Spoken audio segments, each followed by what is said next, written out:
Assalamualaikum warahmatullahi wabarakatuh, Pak Guru. Saya Andi dari Palembang ingin bertanya dengan Pak Guru. Pertama, alhamdulillah apa yang disampaikan oleh Pak Guru bisa diterima dengan akal sehat. Namun ada yang mengganjal di hati saya yang membuat saya bingung sampai saat ini. Bagaimana kita ini bisa, diri ini bisa benar-benar berjumpa dengan Allah melalui rasa tersebut. Karena sampai saat ini terus terang diri ini belum merasakan rasa itu, Pak Kiai. Apa yang sudah disampaikan oleh Pak Kiai melalui tafakur dan sebagainya sudah saya coba, tapi diri ini belum bisa merasakan, ya Allah, kehadiran Allah itu, ya. Mohon doa dan petunjuknya dari Pak Kiai. Namun mohon tambah Pak Kiai, alhamdulillah semenjak berjumpa dengan Pak Kiai walaupun melalui YouTube, diri ini sangat sudah tenang dan damai hati ini, Pak Kiai. Apalagi seperti yang saya utarakan tempo hari, saya ini banyak sekali masalah yang paling puncaknya adalah di saat anak saya meninggal. Tapi setelah mendapat penjelasan dari Pak Kiai, sampai saat ini alhamdulillah hati ini sudah tenang, Pak Kiai. Namun Pak Kiai nambah sedikit, alhamdulillah, terima kasih. Semenjak berjumpa dengan Pak Kiai walaupun melalui YouTube, diri ini sudah sangat damai, tenang. Apalagi selama ini seperti yang saya utarakan dengan Pak Kiai, saya baru saja mengalami musibah, yaitu anak saya meninggal dunia. Namun setelah mendapat penjelasan dengan Pak Kiai, arti dari kematian itu sendiri, arti dari hidup itu sendiri, arti dari diri kita sendiri, dan sebagainya, membuat saya tenang dan damai. Mudah-mudahan sampai seterusnya. Terima kasih Pak Kiai. Alhamdulillahirabbil alamin.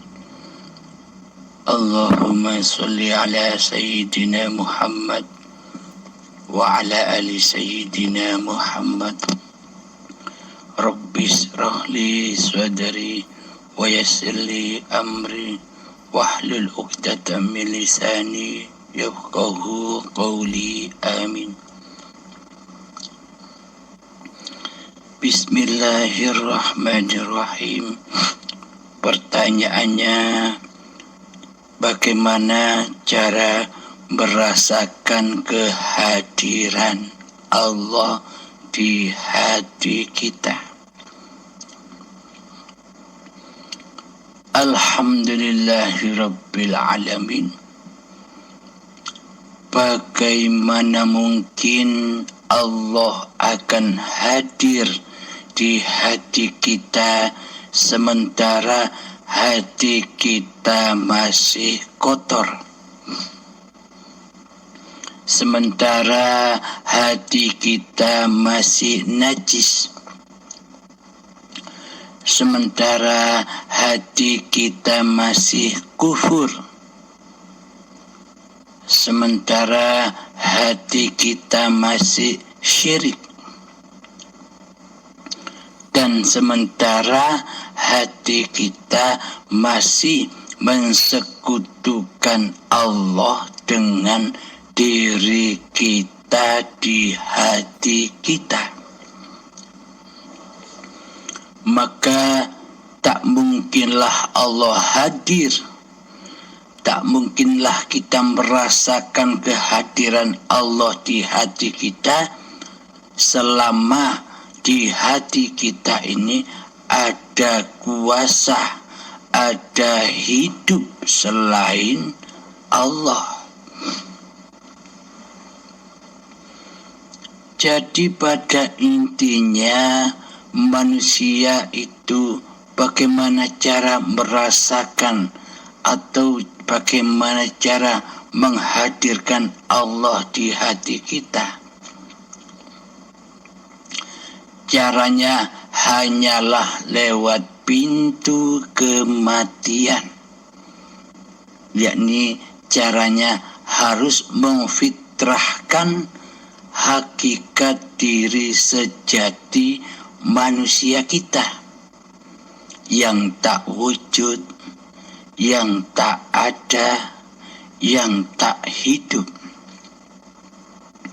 Ketika kita sudah berikrar menyatakan bahwa diri manusia kita itu adalah kebalikan dari Allah, kebalikan dari sifat-sifatnya Allah. Bila Allah yang wujud, manusianya harus Adam. Bukan manusianya yang wujud, Allahnya diadamkan, Allahnya ditiadakan, Allahnya digoibkan. Seperti selama ini yang kita rasakan. Manakah mungkin kita bisa merasakan kehadiran Allah di hati kita, sementara yang jadi Tuhan di hati kita adalah hawa nafsu kita sendiri, diri kita sendiri, nama kita sendiri yang menjadi rajanya hati. Maka tidaklah mungkin kita bisa merasakan kehadiran Allah di hati ini. Jadi persyaratan mutlak ingin merasakan kehadiran Allah, maka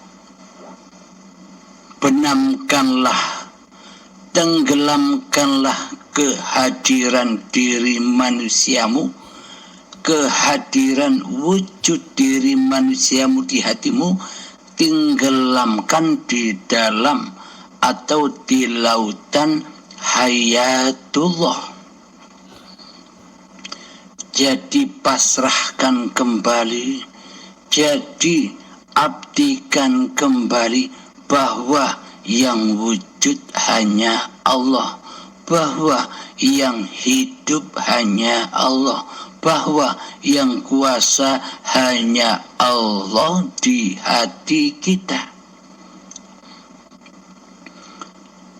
Bila di hati, bila kerajaan hati ini sudah fana, sudah hancur, sudah kiamat, sudah mati, raja di rajanya hati yang sejak dahulu, sejak akil balik hingga kini mentuhani hati, berajai hati, bila sudah kita tumbangkan kekuasaannya, bila sudah kita kudeta kekuasaannya, maka lenyaplah, fanahlah, tiadalah, goiblah diri manusianya.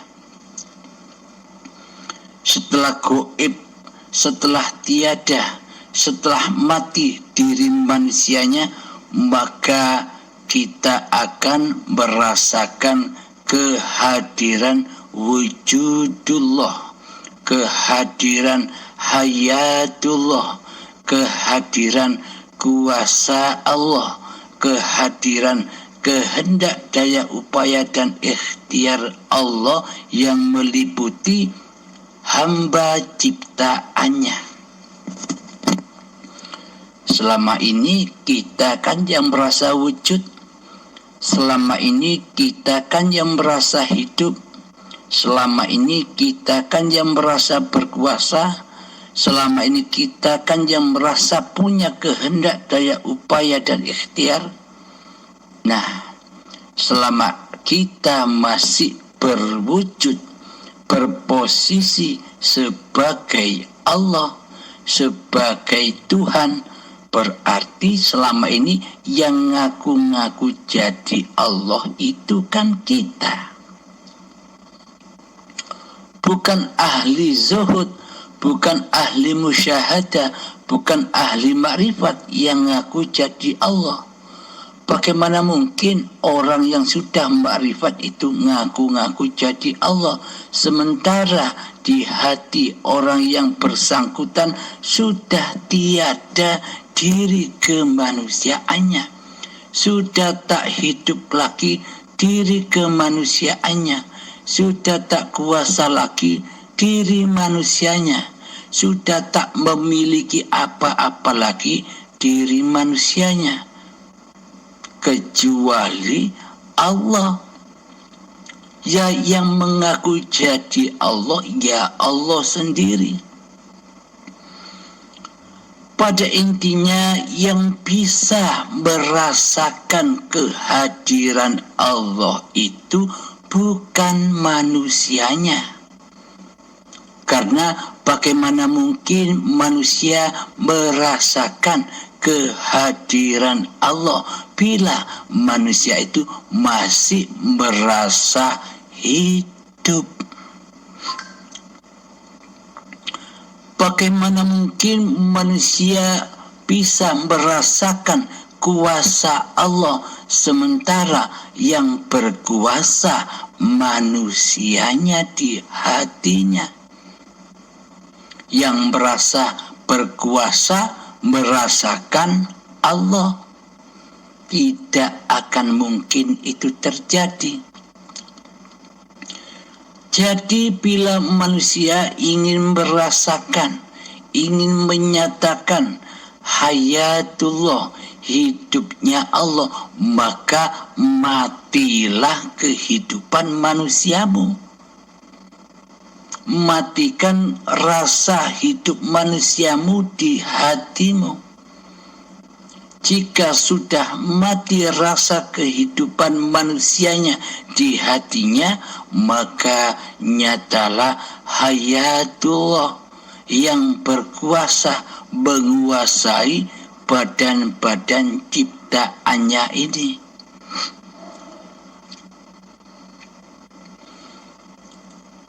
Jadi apakah yang paling menyiksa hati kita selama ini?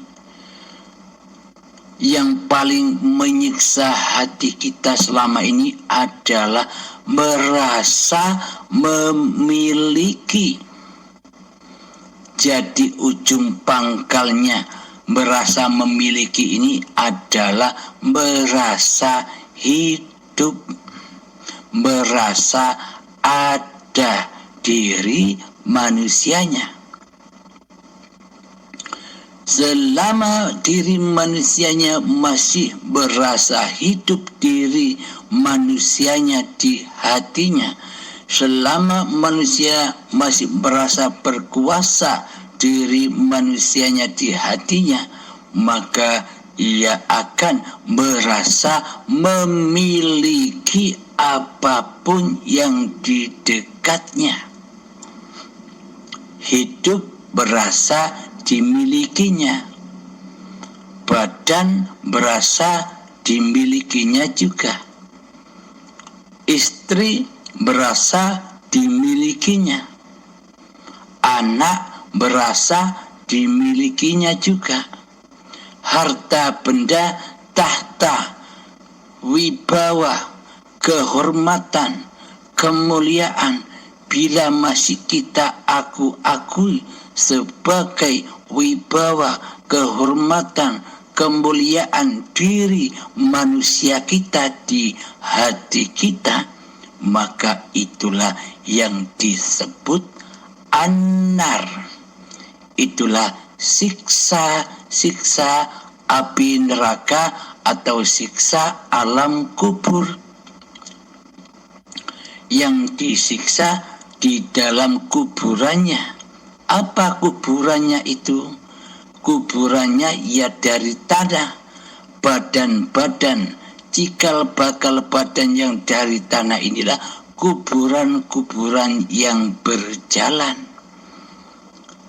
Di dalamnya ia akan disiksa dengan rasa hidupnya, disiksa dengan penyakit-penyakit badannya, disiksa dengan ujian-ujian yang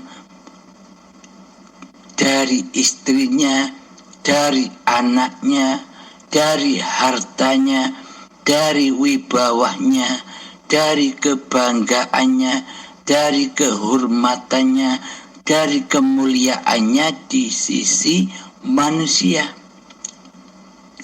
Itu semua akan menyiksa hati kita di dalamnya.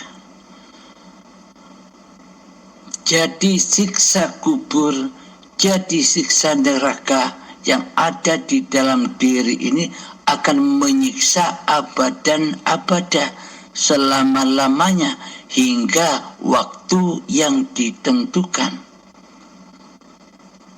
Waktu yang ditentukan itu ada dua jalan. Pertama, jalan yang pertama, hamba menyadari akan hakikat bertuhan. Hamba menyadari akan hakikat beragama, dan hamba menyadari hakikat berislam di sisi Allah. Itulah waktu yang ditentukan. Ketika kita sudah rela dan ridho bahwa hidup ini Allah, maka setelah itulah siksa api neraka, siksa alam kuburnya akan terhenti dan akan dientas dari neraka ketika iman itu telah datang. Ketika hamba sudah mulai belajar hakikat dan makrifat, maka siksa-siksa itu semakin sedikit demi sedikit akan berkurang, seperti yang Anda alami selama ini. Dulu sebelum Anda bertuhan, dulu sebelum Anda bertemu dengan hakikat dan ma'rifatullah, Anda begitu amat sangat sedihnya kehilangan buah kasih sayang Anda, yakni kehilangan anak. Karena Andalah sebagai pemiliknya di hati Anda, karena Andalah merasa sebagai ayah dari anaknya, sebagai pemiliknya, itulah yang membuat hati Anda hancur, hati Anda sedih, hati Anda gulana menghadapi kenyataan-kenyataan ujian dari Allah atas perginya atau wafatnya anak Anda. Karena Anda selama ini mengaku-ngakui bahwa anak ini anak Anda sendiri, maka siksalah yang Anda dapatkan, kesedihanlah yang kita dapatkan. Contoh lagi, kita punya uang 1 juta. Seumpama uang itu hilang atau dicuri orang, ketika hati kita masih merasa, hati kita masih menghaki uang yang 1 juta itu, hati kita masih merasa memiliki uang yang 1 juta yang hilang itu, maka kita akan tersiksa tanpa henti-hentinya dengan rasa penyesalan, dengan rasa kebencian, dengan rasa marah. Karena selama ini Anda mengaku bahwa uang 1 juta itu uang jerih payah Anda sendiri. Karena itulah Anda disiksa dengan rasa benci, dengan rasa kecewa, dengan rasa penyesalan yang teramat dalam.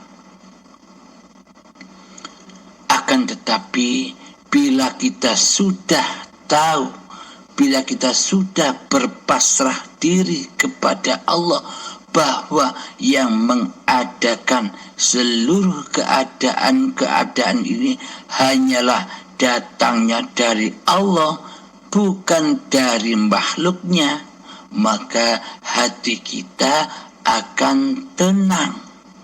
Hati kita akan selalu mutmainnah karena kita sudah tidak merasa berkuasa memiliki anak dan uang 1 juta yang hilang itu. Sehingga hati kita rela dan ridho apapun yang diputuskan, apapun yang ditetapkan oleh Sang Pencipta kepada diri kita. Jadi kita fokus hati kita sudah bukan kepada makhluknya, sudah bukan kepada anak yang sudah wafat, anak yang meninggal, sudah bukan kepada uang 1 juta yang hilang, akan tetapi fokus hati kita kepada semua keadaan ini tanpa seizin Allah, maka tak akan terjadilah keadaan ini. Karena semua keadaan yang terjadi kepada diri kita ini adalah qada dan qadarnya Allah, sudah ketetapan Allah, sudah ketetapan hidup. Jadi bila kita berasa hidup, maka hadapilah siksa-siksa itu. Namun bila kita sudah menyatakan bahwa Adamlah diri manusia kita, bahwa matilah diri manusia kita, bahwa gaiblah diri manusia kita, yang ada hanya Allah, yang ada hanya qada dan qadarnya Allah, bagaimana mungkin kita akan bersedih? Bagaimana mungkin kita akan kecewa? Bagaimana mungkin kita akan menyesal bila semua itu yang terjadi datangnya dari Allah? Bagaimana mungkin manusia bisa kecewa? Bagaimana mungkin manusia bisa bersedih? Bagaimana mungkin manusia bisa menderita bila diri manusianya sudah tak merasa memiliki apa-apa? Jadi hanya ketenangan hatilah yang dirasakannya ketika hamba sudah kembali ke alam fitrahnya, yakni tidak memiliki apa-apa, tidak menghaki apapun yang ada di dunia ini. Semuanya hanyalah milik Allah. Inna solati wa nusuki wa mahyaya wa mamati lillahi rabbil alamin. Hidup saja milik Allah. Bagaimana mungkin kita merasakan kesedihan, kesusahan, penderitaan bila hidup inilah sebagai penguji, pengada seluruh keadaan yang dihadapi oleh makhluk-makhluknya.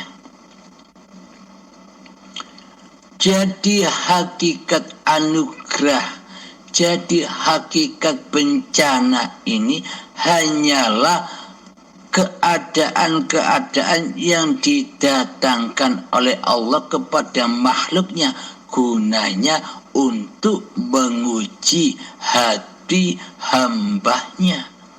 Bertuhankah hamba kepada Allah, ataukah masih bertuhankah hamba kepada keadaan-keadaan anugerah ataupun bencana? Mana yang wujud di hatinya? Anugerahnya kah Bencananya kah? Ataukah penciptanya yang wujud di hati kita? Jika sudah yang wujud sang pencipta di hati kita, tanda-tandanya diri manusianya sudah lebur, sudah hancur, sudah fana, sudah tiada.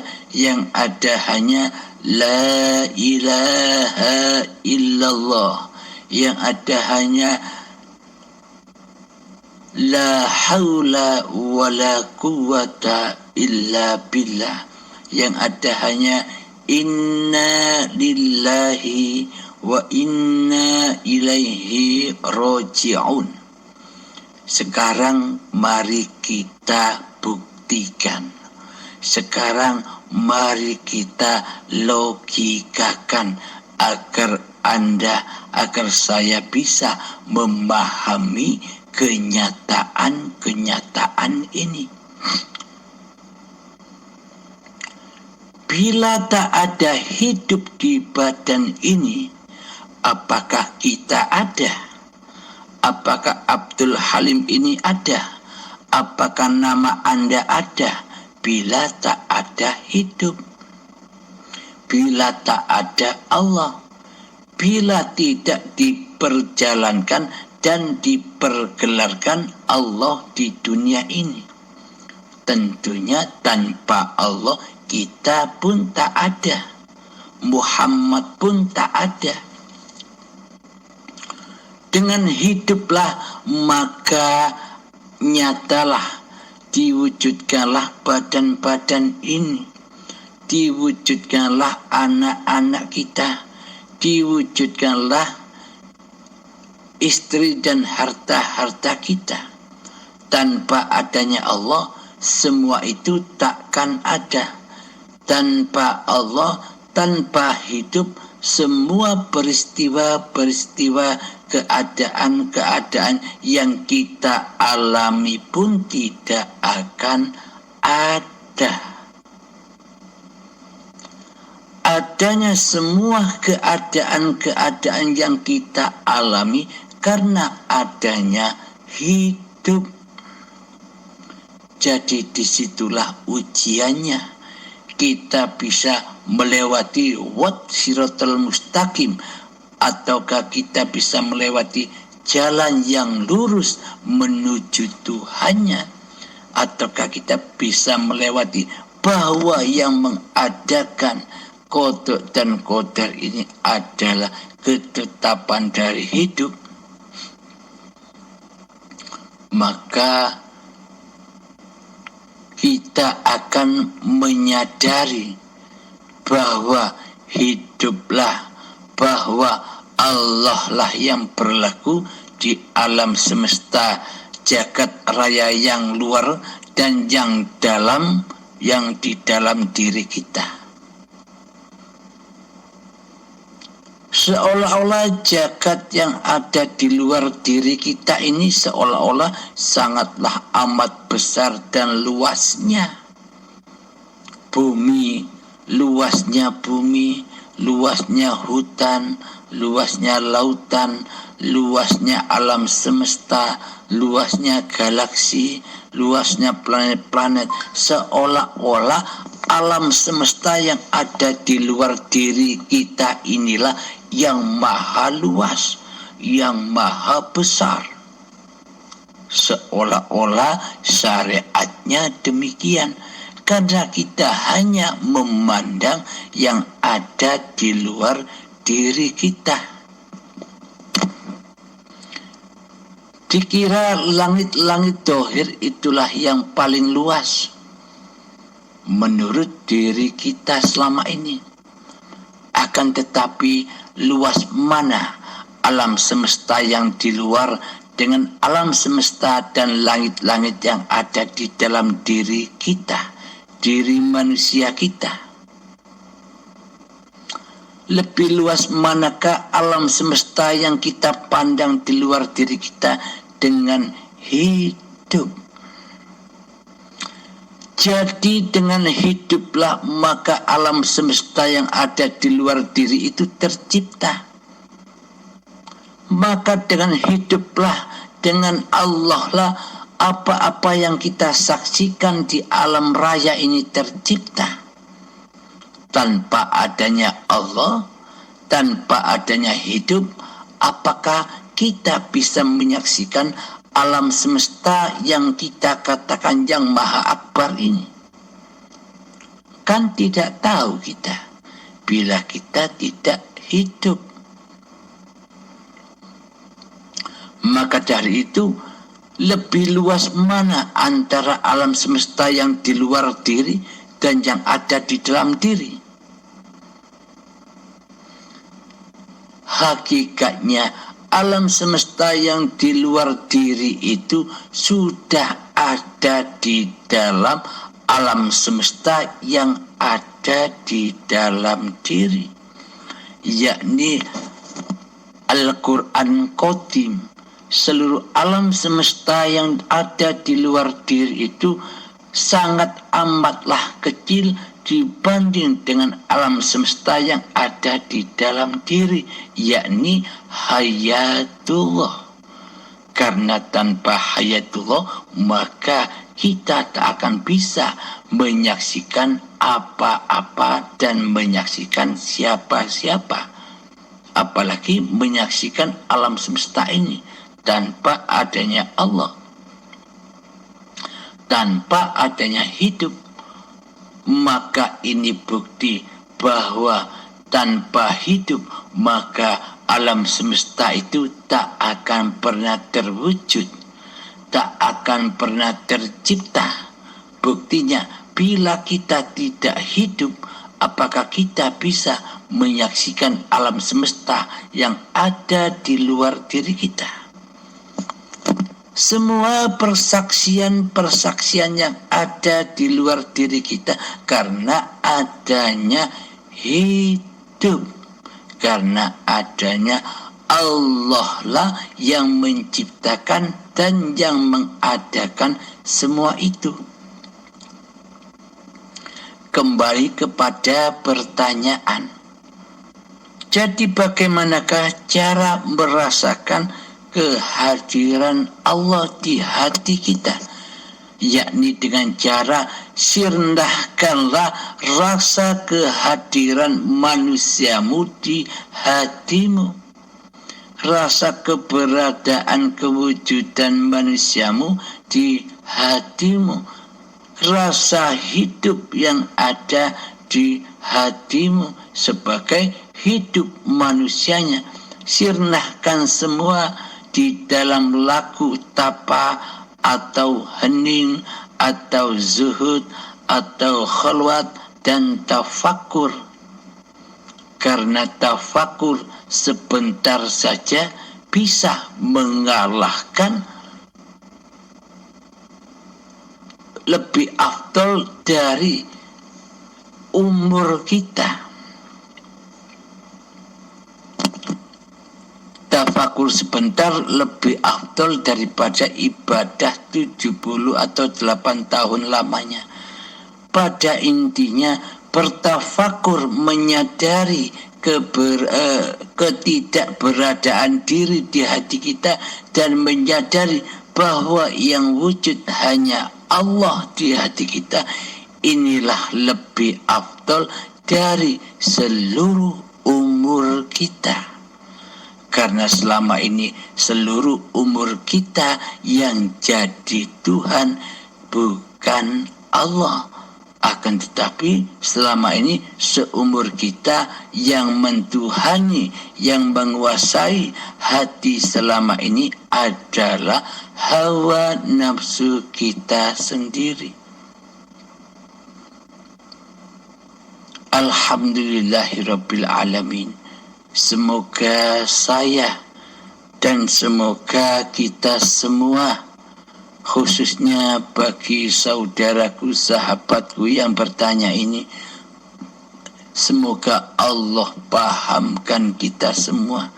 Semoga Allah bimbingkan hati kita agar selalu menuju ke jalan lurusnya, menuju wat siratal mustaqim, yakni hati selalu bertemu dengan Allah, selalu menghadirkan Allah lah pencipta semua keadaan yang kita alami bersama. Alhamdulillahirabbil alamin. Inilah iman di sisi Allah. Akhirul kalam. Assalamualaikum warahmatullahi wabarakatuh.